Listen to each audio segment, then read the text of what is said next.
Welcome back to another episode of the Bear Trap on the Boomer Bust channel, Bears podcast by a Bears fan. I'm your host Terry, and today recapping our Sunday night loss against the Green Bay Packers. Now, nobody's going to believe me, but I literally, I would say Saturday, I was like, man, honestly, I think that we can be in this game. I don't think it's going to just be a blowout. And I meant to, post that on the channel prior to the game, but got caught up in everything else and didn't get a chance to. And I was like, nobody's gonna believe me at all. But funny enough, I didn't see it going the way it did. I was thinking that we'd be in the game. I was thinking that we'd be in the game for a completely different reason. Number one, I was thinking about leaning on Dave Montgomery like we have before, and then Khalil Herbert to an extent too, where I'm like, you know what, with our run game, we should be able to go against Green Bay pretty decently. And if we are moving people the way we've been moving people, you add in Justin Fields, that's an added element to it, so that's something else to defend. Maybe we don't have to drop back and pass all day if we can control the clock and, potentially slow down Aaron Rodgers a couple drives. But that's not what we got. So we got special teams and we had a little bit of pass rush at least. So at the beginning, I should say, at least we had at the beginning. Because that's essentially what was happening. Like, the D-line was, like, pass rushing they butt off very early. And then that tapered off a whole lot. But in that early going, when we were able to get a couple stops, that's essentially what it was.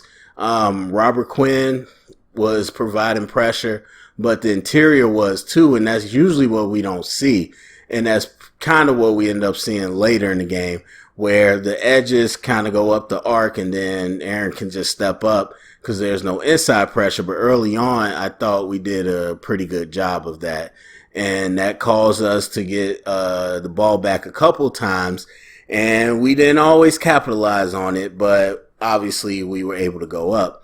So that kind of faded in the third quarter, or even before that. So, football is a simple game. Very simple game. I've talked about before just the different type of games you have. And essentially we had somewhat of a shootout. But if you are going back and forth with a team as far as scoring and the offense hasn't come to play, then it's pretty easy. You're going to lose. So we got to a point where it was a great play by Grant. It was a big touchdown. Obviously, not us marching down the field per se, but was able to get that. We stalled in the end zone early, got 3, so we up 10. And then we had the punt return, and then we had another big play from the receiver out of the backfield. So you had a couple things that was big, but once the Packers said, okay, we're going to go back and forth with you, our offense couldn't keep up their end of the bargain. And, our defense wasn't taking the ball away or anything or helping the offense out. So the offense had to drive the ball and score. And we know from this whole year that has not been our strong suit. And then on top of that, you throw a pick six, that doesn't help either. So that's essentially what it was. The Bears definitely came out in a way that most people probably didn't expect, but at the end of the day, it kind of settled back to the typical Bears team of what we do. And I would say the biggest thing, and I wouldn't even say typical. Let me backtrack. The offense was typical, and most of the issues came with pass protection as well. And part of that is a rookie quarterback too, but we know how that is. But the defense wasn't typical because despite what you see Aaron Rodgers doing and everything, the Packers ran down our throat. That's what they did. primarily to the interior. Like, we were able to chase down perimeter runs and stuff. You know, we have that type of athleticism and everything. But what they really killed us on was just the interior runs. We were getting blown off the ball. And that is not typical. Now, of course, we don't have Akeem Hicks, but I don't think that should matter as much. We still have Eddie Goldman. We still have Bilal Nichols. A lot of big bodies. And we've always been really good at defending the interior run. And that's what killed us. So again, you see the passes and stuff. Those are extended runs. Like I said, early on, they tried to drop back passes. They tried to do the big plays, and we were disrupting it pretty well.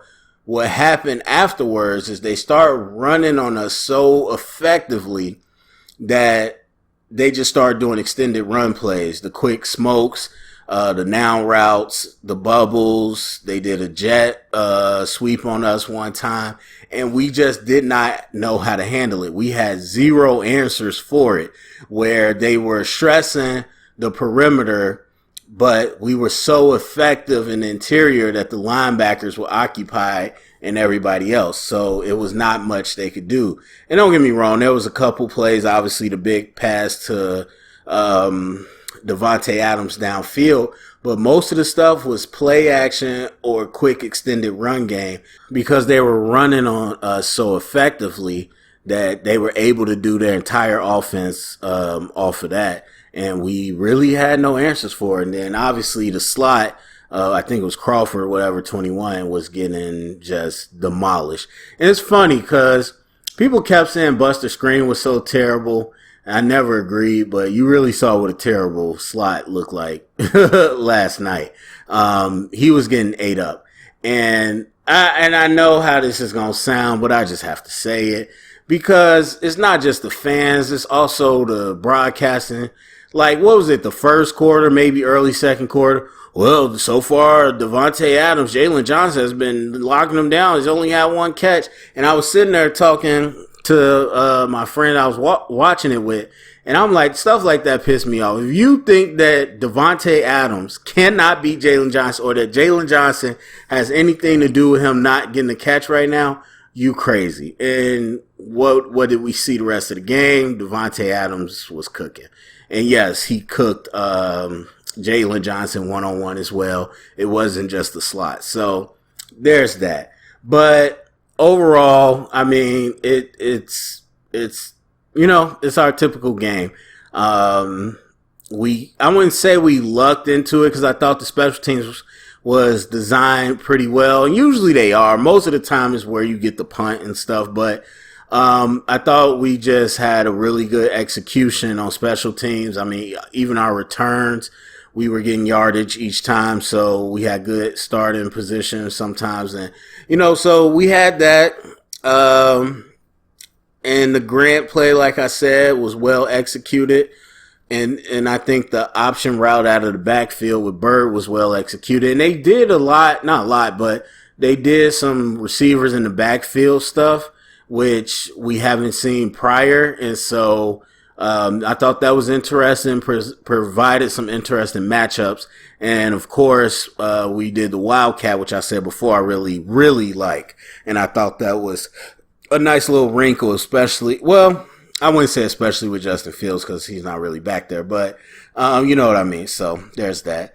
So specific players, I mean, Justin Fields, it's tough because, yes, he is under duress. He doesn't have the protection. But he still is not seeing the field and the coverage great, and still kind of making some plays that he shouldn't. And we not talking about under pressure. We talking about just when he's able to make a play, he's still making some bad decisions. So there's that. Not to say that he won't get better or anything, but that's just kind of where we are right now. And it'll be a growing process. And, you know, I mean, shoot, dude he's a 4-3 type dude. He's super fast. So he's not quick, twitchy or anything like Kyler, but he's one of our faster quarterbacks. And I think he accelerates fast too. So it's a nice bonus, but as I've said before, you don't fall in love with it. And that's the thing. And that's what I'm scared about, because the way I know is when we were down like towards the last, 7 minutes or 5 minutes of the game, and we're down like, more than 2 scores, and he's still running. It's like that's not going to do anything. We got multiple scores in only a few minutes, and you're running for 7-yard gains or whatever and ducking out of bounds. Like, it feels like, oh, okay, that's just what I have to do. Or, okay, like, that's the only thing working, so I'm going to keep doing it. And that's what I always get scared about with these type of quarterbacks. So there's that. Tevin Jenkins, I know people going to ask about him. He looked bad. And I'm not talking about the penalties. He looked bad. I did not, and not terrible, but he looked, very top heavy and not in great shape. And what I mean by that is that, he's kind of lunging a lot and like using, his upper body to kind of reach, and his feet don't move as quickly as his upper body. And so he seems to me pretty top heavy, where he just does not have the feet to recover. And so he's definitely a mauler. And I thought, and it's typical in college and it's different in the pros. When I watched his college tape, I thought he was more of I thought he had a little bit of both. But watching him now, and it could be the back, it could be the weight, it could be the whatever. But he looks like he completely is a mauler, and that he's going to rely on the first punch, and he's going to rely on getting his hands on people. And we already saw on one holding call on the perimeter where that's what he was doing. And I don't even think that was necessarily a holding call, but that's the type of tackle he is. And it's not great because he don't look that much quicker than Jason Peters, and that's a problem. And so, I mean, obviously there's players in the league that can be good at that, but I mean, shoot, you even watch Orlando Brown with the Chiefs. He has not been great at left tackle, where he's in the offense where you have to actually pass pro. And so, I mean, left or right, whatever, it don't matter. He's got the same skill set. He does not seem like he's going to be the best pass protector. And some guys, like I said, they kind of figure it out. They are able to short set and use their strength. But, man, the double moves, the switches, not double moves, but the counters, the switches, the stunts and all that, I just see he's going to have a hard time with that if he's going to play the way he's playing now. But I still think he's a plus in the run game and everything. So, but he might not be as much of a plus in pass pro as we once thought.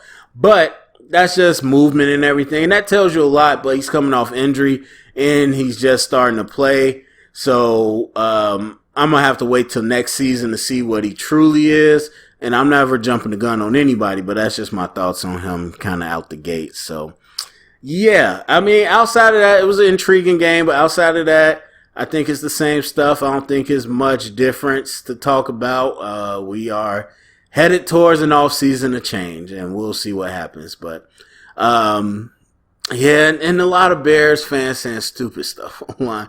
A lot of Bears fans saying stupid stuff online. I'm not going to spend too much time on it, but as you know, I always say, just the stuff you see is so ridiculous sometimes. It's just so ridiculous. I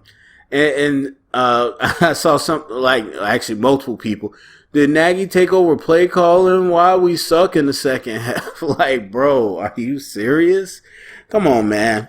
I've said it before. If you want Nagy gone, that's one thing. But to sit here and try to switch everything against him, it's so stupid to me. And then you got the people crying about the refs. Look, The punt return, they called the flag before he muffed it. Like, chill out. What is some of y'all, man? I tell you. But anyway, that's it for me. Go down comment section. Let me know what you think. Share around. Get the conversation started. Thumbs up. Subscribe. And remember, stay up and bear down.